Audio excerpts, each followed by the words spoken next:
Hi, Martin. Marielle here. Oh, thank you. So, so for me in a coaching conversation, it's important to listen to the stories that are not being said, but based on how your client is telling it, you can pretty much tell what story is formed in their head. So, a quick example is this morning I had a client who was sharing that she wants to speak up more, but doing that feels inauthentic. And she was saying that, why do I need to be that? Why can't I just stay true to myself? Because she keeps on repeating that she's an introvert. So based on that story, it sounded like she sees herself as an introvert, and it sounds like it's a weakness, and she doesn't see that helping her in terms of moving up in their organization. So we talked around, we talked about it, and after that, she was thinking of, okay, so I don't have to really change who I am, because I, as an introvert, I have my own strengths, and we talked about that. So what can what value can you add as an introvert? Because it sounded like it's a weakness for you. So maybe that's what I can share. So this validates, what I learned from you. It validates that our stories in our head, it really affects, how we are, how we behave, our habits, and what we achieve. Beautiful, Mariel. I love it. And so as a coach, and I'm sure you went through this, there are a couple really key important ideas. Traits can be learned. The truth is nothing stays the same. Just because I was an introvert doesn't mean I have to remain one. We tend to think, I heard a coach say, well, some people just they're not trackers. They're not habit trackers. That's not their trait. That's garbage. That's a story.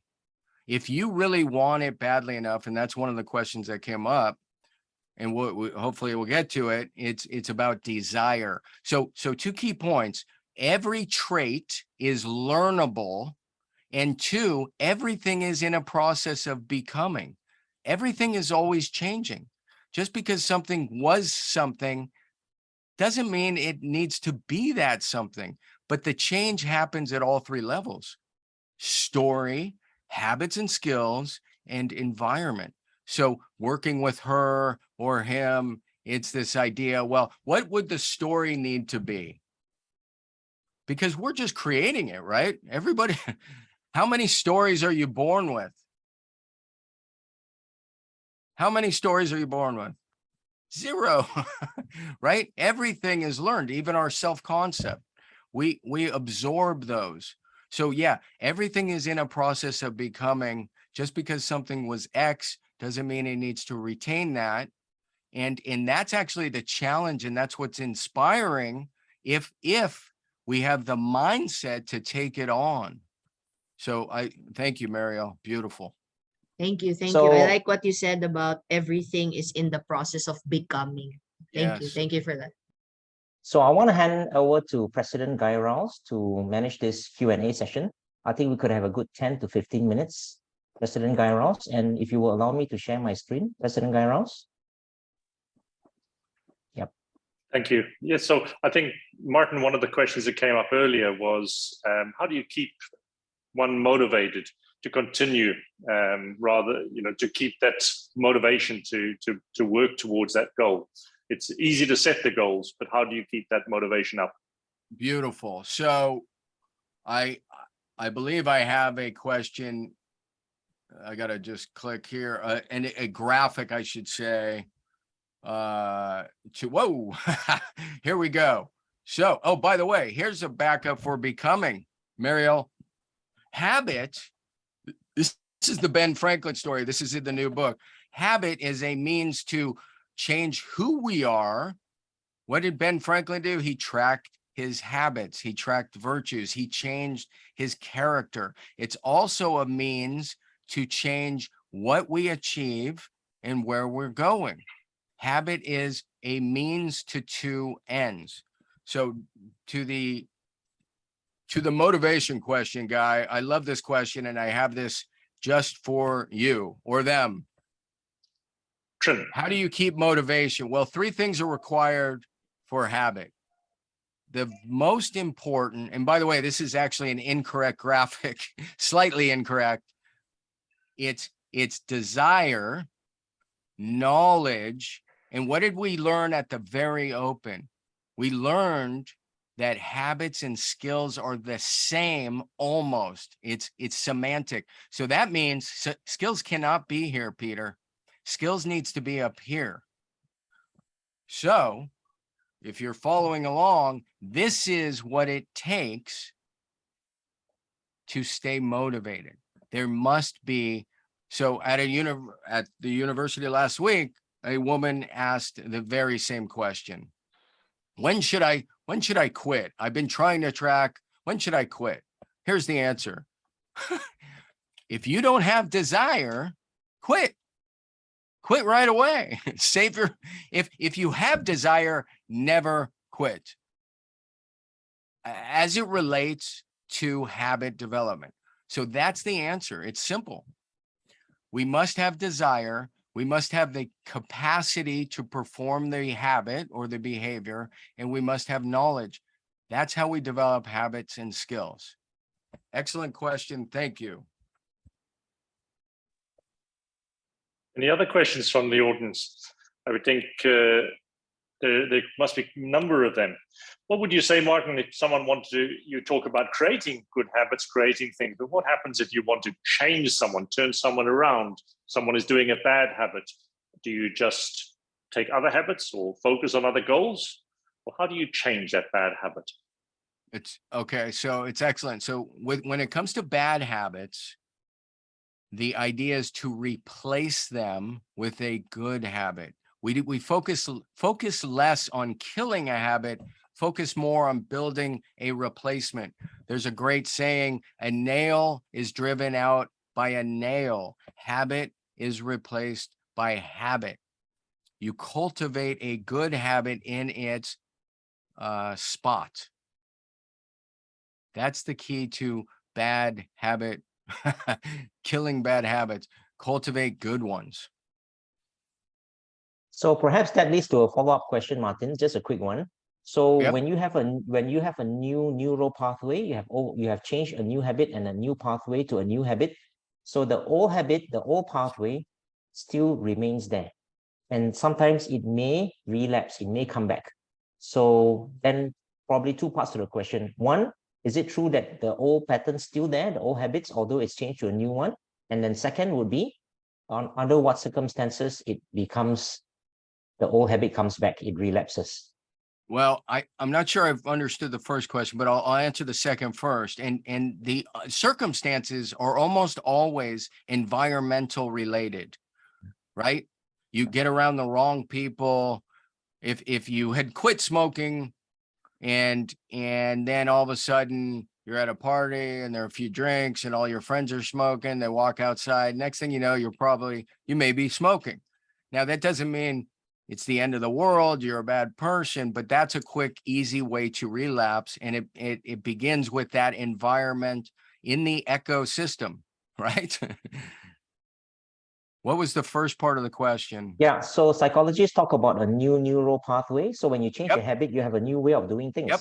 So that new Yep. way may override the old way of doing things, but the old neural pathway, is it still present there? You still have it there? Yeah, Because well, you can go back to it, right? yeah. So what we're dealing with is this idea of habit strength. That's why I keep saying, I don't know where the sheet went, 1 4-week period of tracking after the next. And we cultivate this automaticity. The more automatic it becomes, the more habit-like it becomes.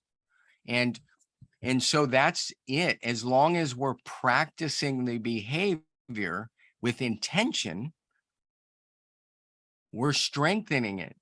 Now, if we get it fully automatic, there's no reason, like I don't track my running anymore. Now I'm 15 years later, but I don't track my runs. I'm in the habit of exercising. So yeah, the key is this idea of habit strength. And it's from It starts, it's difficult, it's not easy. And that's what we're saying as coaches to people. That's why you want a plan and you want to get intentional. Now, the earlier question, the other part was, how do you change bad habits for other people? And as a coach, the answer is here first. If they have the answer is we can't change other people. We can only influence them. They can change themselves. So do they have the desire? A lot of people say they have the desire and ultimately they do not. This is the proof of the desire. They track. If they do not track, they do not have the desire. We can't change other people. So they must have these components: the desire, the knowledge, and the basic capacity. Looks like Billy has a question. Hey, Martin. First of all, fantastic kind of sharing. So like bundling you. certain of the knowledge from Charles Hicks and James Clear obviously in there. So this since your book is there since 10 plus years ago, right? I want to ask you this question: is that based on your experience, what will be the advice from you, the most effortless way that I can do to inject this kind of more and more good habits in my life? The effortless way. How can I do this effortlessly? Effortlessly? Yes. So yeah, effortlessly is the result of a habit development, right? Once a habit is developed, it's far more effortless. That's what is meant by automaticity. Now, the sad news is there's no escaping. It's difficult at first. It's difficult before it becomes easy. Just reflect on tying your shoes, driving, learning to play piano. All these things are difficult before they become automatic and easier and more effortless. So I love the question. You're saying how to make it more effortless, because it's going to be difficult, is have a conducive environment, have a conducive story, make sure that the ecosystem is congruent and aligned. That's going to help to ensure the habit development is easier. It's not going to be, it will never be effortless at the beginning. I wish I could tell you it's effortless. It'll become more effortless over time. It's a good question. Thank you. I think there are a few more questions. Maybe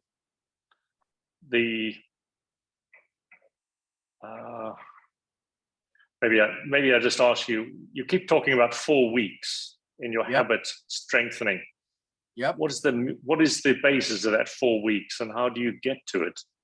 So the basis is now we have 12 years plus of data. But really, when it originated, it was me trying to cultivate habit strength to achieve a goal. And I was using the rhythm of the week. Now, the truth be told, some people try to use 2 weeks of tracking data before they adjust their plan. That is okay. I still prefer, and I teach 4 weeks. We're using the rhythm of the week. So 1 week is not enough data. 2 weeks is minimal. 4 weeks is best. That's the answer. Here's the other thing, critical to PAR. And this is explained, of course, in the habit factor. We kind of rushed through it, but we do not raise the bar, Guy and Peter. We do not raise the bar unless we're 85% or better for the first 4 weeks. So I'm not going to try to write for 40 minutes 4 times a week if I couldn't write 3 times a week for 20 minutes. I do not raise the bar. This is why we start low, we track for 4 weeks, and we elevate another 4 weeks, and then elevate. And that's what creates the automaticity. Billy, I wish I could say it's effortless. It is not, it is not effortless at the beginning. Whoa. Yeah, excellent. And I think it's a great time to just to mention to everyone, you know, encourage you all, if you've enjoyed what you've seen today and you've heard today. This is Martin's latest book. It's called, wait for it, It's All a Story. It's available on Amazon. And of course, there's bonuses and great benefits available for those who purchase it. So if you like the session today, and if you want to grow more and get more in depth in the subtopic, scan the QR code here in the screen or follow the link in the chat box. And you may be surprised to know as well that this, you know, if my sources are correct, this book is packed full of exciting advice, and it's around 780 pages long, if I'm not mistaken. No. Did I make a mistake? It's 315. What I'm saying is, when you add all three books, if you really want to get into the trilogy, yeah, it's 900 pages in total. And it gets deep into pressure, deep into habit, and of course, very deep into story. Not a big deal, but it looks like we got a little typo up here. So yeah, change your stories, change your habits. I got this from Peter. Change your life. The trilogy, this is a prequel. When I started writing The Habit Factor 15 years ago, I had no idea that we would be here now doing this. This is the inner circle. And as a coach, it's so critical to keep that ecosystem in mind and make sure there's congruency and alignment. Thank you very much. That was fun. Give a big hand. Give a big hand to Martin. We are so grateful for this session, Martin. Every time listening to you, I learned so much, and even today. So I think we have already passed the time here today. So we will just wrap up and wish all of you a wonderful day, wonderful evening. And once again, Martin, we look forward to seeing you in our future programs and events. If any of you are interested to have Martin run any programs, in-house trainings or workshops or events for your organization, please feel free to reach out to ITDWORLD. We are here to serve and add value to you. Martin, Yeah, that would be great. the key thing I can say here today is the echo system. I used to call it echo chambers, but it is ecosystem. The three elements, you have made it simple, and it's all about the story. So align the environment with the story, and then make the change in the habit. And this is the essence of your amazing story. And I like the hero story the most. If you have that hero story in your mind, this is the answer also to Billy, right? If you have that most compelling hero story in your mind, then it's going to be a lot effortless. It's definitely not going to be effortless. You're still going to put in a lot of effort. But if you have the hero story in your mind, that will give you that amazing power to change your habits and change your life. So it comes back to powerful, amazing stories. Thank you very much, everyone. Have a wonderful time and look forward to seeing you. Thank you once again, Martin. Thank Let's you give him a all. big I hope you hand. get the book. Feel free to reach out to me. Peter, you're great.